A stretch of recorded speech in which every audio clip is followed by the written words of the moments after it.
Welcome back to another spooky DIY from the Dollar Tree. Today I'll be showing you 3 ideas, so let's jump into it. For your first DIY, you're going to need a few simple things: a glue gun or E6000, a candlestick holder, and a cute pumpkin. I got the cute pumpkin and the candlestick holder from the Dollar Tree. I did spray paint the candlestick holder black with the dollar spray paint from Walmart. It worked really well. Next, I'm going to line the lid or the brim of the candlestick holder with glue. You could use E6000, it would hold better, but I couldn't find mine. So once that's completely lined, I'm going to take my pumpkin and stick the candlestick holder to the bottom of it and let it set up. I saw something similar to this at Walmart for $8. This is the cutest little decoration I ever did see from the Dollar Tree. And that is the finished product. For this next DIY, you'll need a pot, some water, and a really cheap candle from the Dollar Tree. Mine's white, it's not scented. So what I did is I put the water in, turned it on low-medium heat because I was afraid it might shatter, so I just kept it nice and slow. Then I'm taking crayons.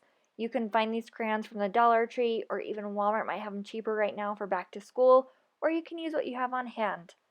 I'm taking the crayons and unwrapping them because we do not want the wrapper in our candle.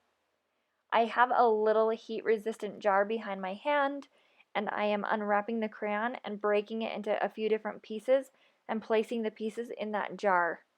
That jar will go in the water by our candle because it's going to melt, and we are going to use that crayon wax to color our candle with.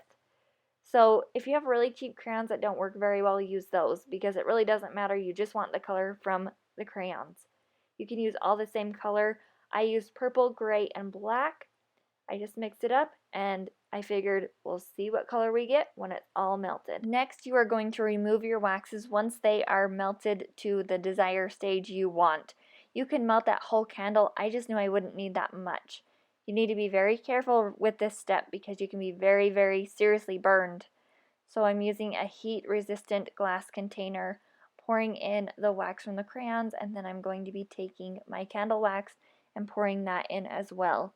I'm using a hot pad for safety. Once that is all put into the glass, you can stir it. You can add essential oil. I did add essential oil into it. I just don't know where the clip went. So also work very fast because this sets up really, really quick.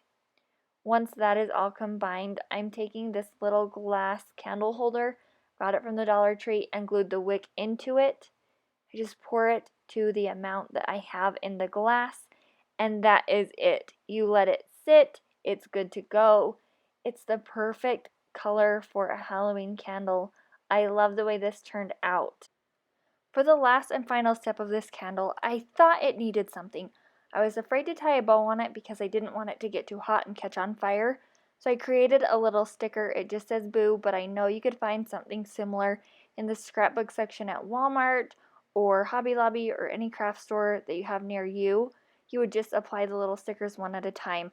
That's it. That's the final look of the candle. I think it's super cute and I love it. For the last and final DIY for this video, this is similar to the first DIY in this video, but it's a little bit different.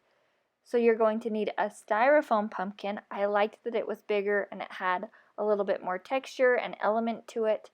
You're going to need a candlestick and a glue gun. I did DIY this pumpkin, so if you would like to see how I did it, I will link that video at the end of this video. But once you have the glue around the rim of the candlestick, you'll just stick it to the bottom of the pumpkin, and that is it. I love these. I think they're so cute. If you do create this, tag me on Instagram. I would love to see it. I hope you enjoyed this DIY video. If you did, give it a big thumbs up. Do not forget to subscribe down below, and we'll see you next time. Bye, guys.